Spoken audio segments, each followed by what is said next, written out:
우리 예수님께서 천국은 여기 있다 저기 있다 하지 말고 천국은 너희 가운데 너희 중심에 천국이 있느니라 이렇게 말씀하셨습니다. 또 예수님만 그렇게 말씀하신 것이 아니라 창세기 2장에 보면 아담을 지으시고 그를 에덴 동산 중앙으로 인도하신 후에 말씀하시기를 에덴 동산 안에 있는 모든 것들을 다 먹어라. 그러시면서 동산 중앙에는 생명나무와 선악을 알게 하는 나무도 있더라 이렇게 말씀하십니다. 하나님이 그렇게 말씀하실 때, 예수님이 그렇게 말씀하실 때 그 중앙 사이 가운데는 어디를 의미합니까?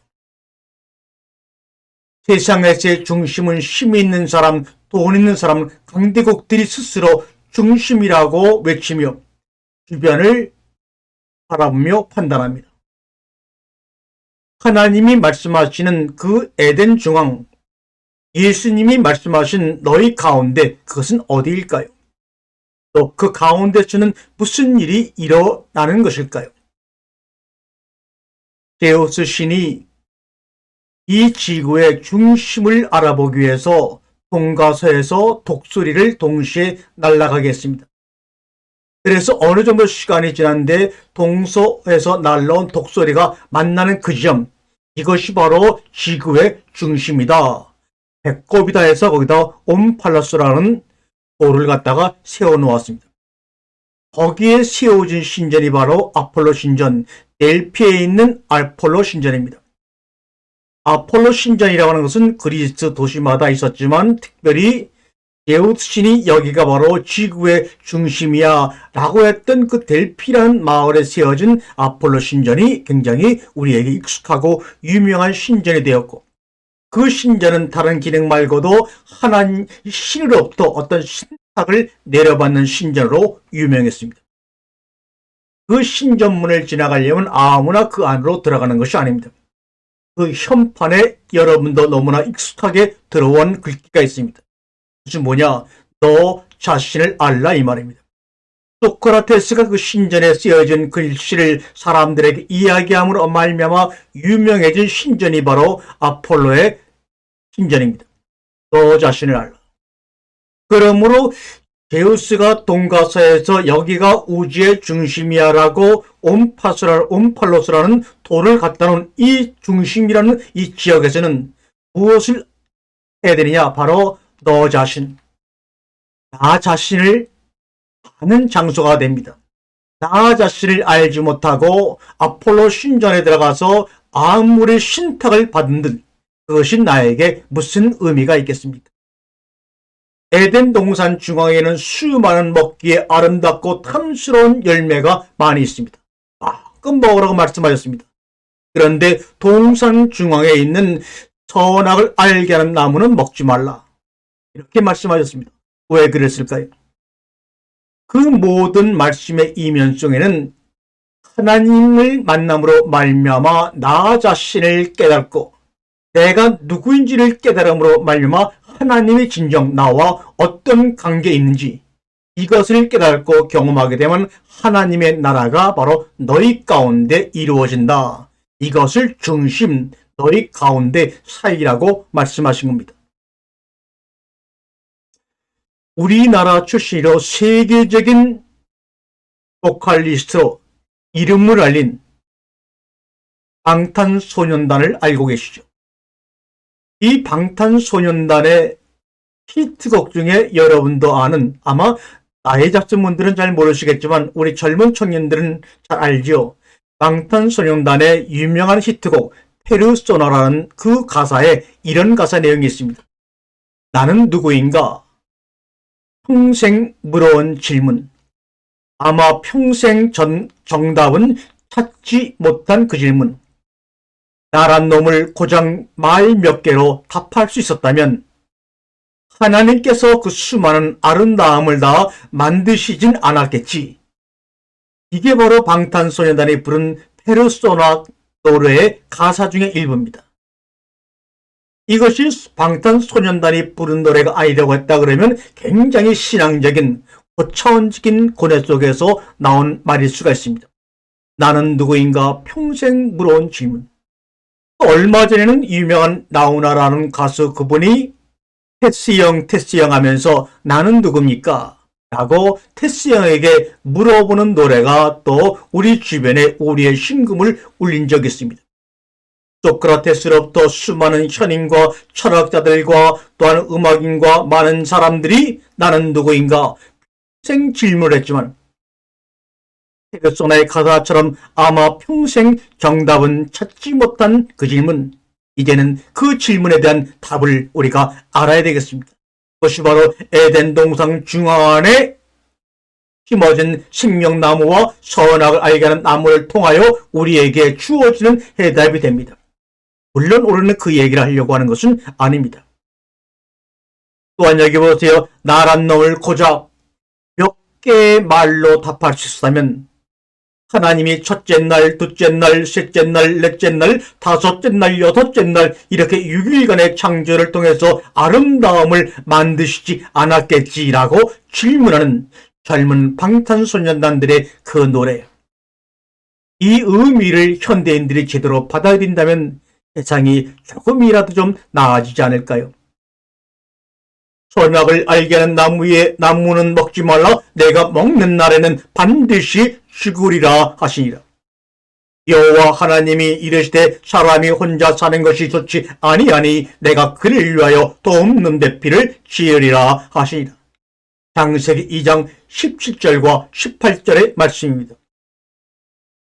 이 두 구절, 이 시 구절은 좌절이나 윗선이나 허무나 원죄 출발을 알리는 구절이 아닙니다.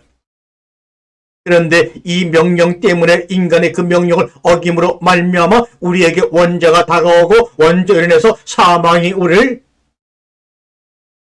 잡아버렸다고 말하면서 이 구절이 인간의 출발점으로 보는 수천 년 동안의 잘못된 교리와 신학이 우리를 하나님을 만나지 못하게 만들고 내가 누구인지를 알지 못하게 만드는 원죄의 구실을 오히려 한 것입니다. 이 창세기 2장 10절과 18절의 노래는 하빌의 노래요, 하나됨의 노래요, 궁극적으로는 자기 완성을 꿈꾸는 노래인 것입니다. 너와 내가 하나 되고 네가 나의 사랑을 알므로 말미암아 우리 하나가 되는 자기 완성을 꿈꾸는 우리 하나님의 노래입니다. 나는 언제나 너를 사랑할 거야. I will always love you. 너 나의 사랑. You my darling. No matter 어떤 일이 있어도 네가 어떤 일을 한다 할지라도 나는 너와 나 사이의 사랑을 완성시킬 거야. 이것을 이런 문자로 표현한 것이지 이것을 지키지 않았기 때문에 너는 원죄에 빠져 나의 심판을 받을 거야 라고 하신 것이 아닙니다. 그래서 창세기 2장 17절을 말씀하신 시인은 당당히 선언합니다. 너의 이름은 아담이라고. 너의 이름은 아담이라고. 흙으로 지음받은 아담만이 그 안에 생명을 받아들여 나오신 그분과 합의를 이룰 수가 있습니다. 흙으로 지은 껍데기 겉집만 있어도 안 되고 겉집이 없이 속집이 존재할 수 없습니다. 반드시 죽을 놈에게 선악을 알게 한 나무를 먹으면 반드시 죽는다고 했는데 18절에 보니까 반드시 죽을 놈에게 돕는 배필을 지어서 주시겠다고 말합니다. 아니 내일인지 모레인지 언제 죽을지 모르는 그 죽을 놈에게 도대체 무슨 돕는 배필이 필요하다고 주님은 이렇게 말씀하셨는가? 그러니 정말로 막말처럼 들리고 사람을 약올리는 것처럼 들리지 않겠습니까? 하나님이 흙으로 지은 아담에게 남긴 이 첫 음성 소리는 소통이 아니라 우리에게 수천 년 동안 통곡처럼 들리는 이유는 뭘까요? 그것은 이 소리에서 하나님 아버지의 진정성을 발견하지 못하고 그대로 지나거나 믿어버리기만 하면 진정 통곡으로 표현할 것입니다. 이것이 원죄지 선악과를 따먹은 것이 원죄가 아닙니다. 그러니까 선악을 알기는 나무를 먹었다고 원죄가 아니죠. 왜요? 선악을 알게 하는 나무를 어떻게 먹습니까? 그런데 나무의 열매라고 하는 열매 페리를 거기다 덧붙임으로 말미암아 원문에도 없는 열매라는 말을 덧붙임으로 말미암아 그래 열매는 먹을 수가 있지. 그런데 먹을 수가 있지만 먹으면 안 된다고 이해를 해버리고 말았습니다. 먹으면 죽는다고 하신 하나님 아버지의 말씀과 나를 하늘의 생명의 양식을 먹지 아니하면 죽는다고 하신 예수님의 말씀은 서로 반대되고 상치되는 것 같지만 같은 의미의 말씀입니다. 막말처럼 들리지만 진정성이 이해해서 더할 것이 있겠는가?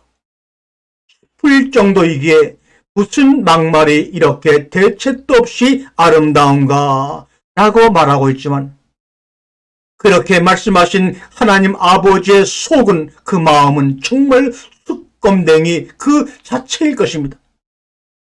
도무지 한해질 수 없는 고통의 통곡을 가지고 그렇게 말씀하신 겁니다.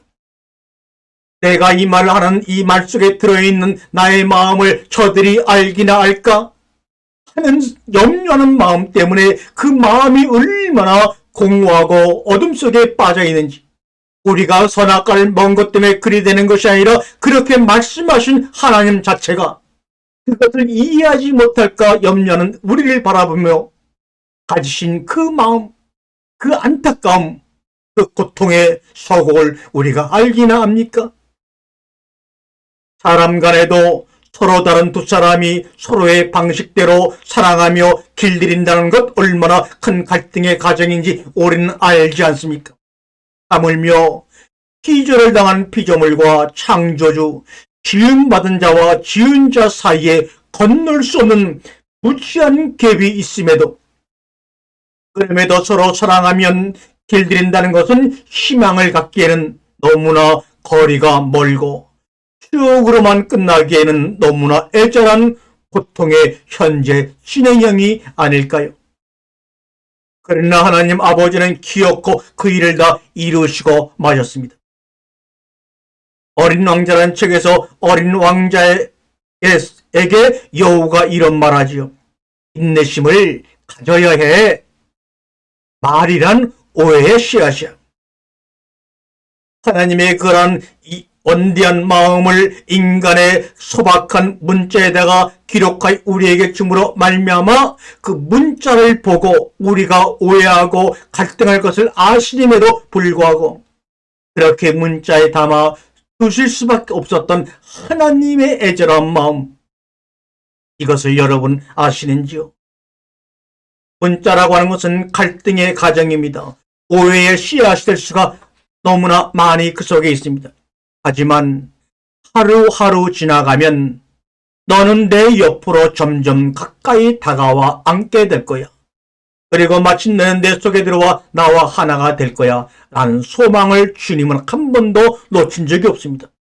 언제까지나 나는 너를 사랑할 거야. 너 나의 사랑아. You my darling.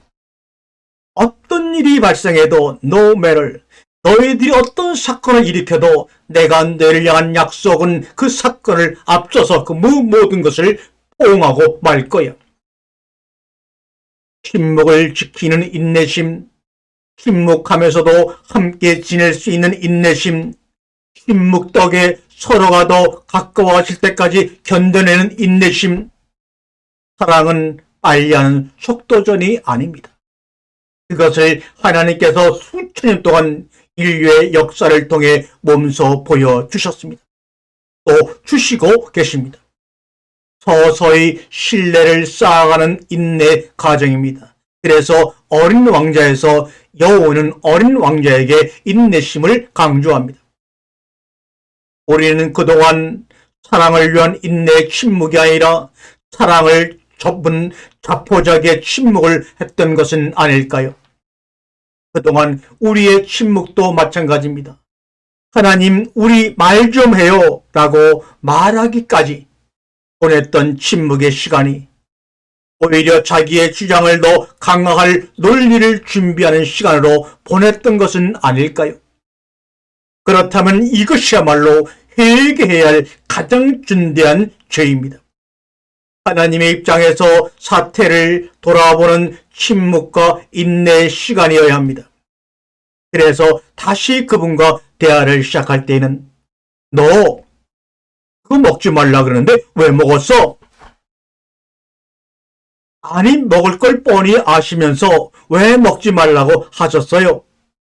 등등의 시비를 가리는 것이 아니라 시비를 덮은 자리에서 선악을 덮은 자리에서 오직 하나 되기 위한 화해와 화목을 위한 이야기만을 준비해 가지고 그분 앞에 나와야 하는 것입니다.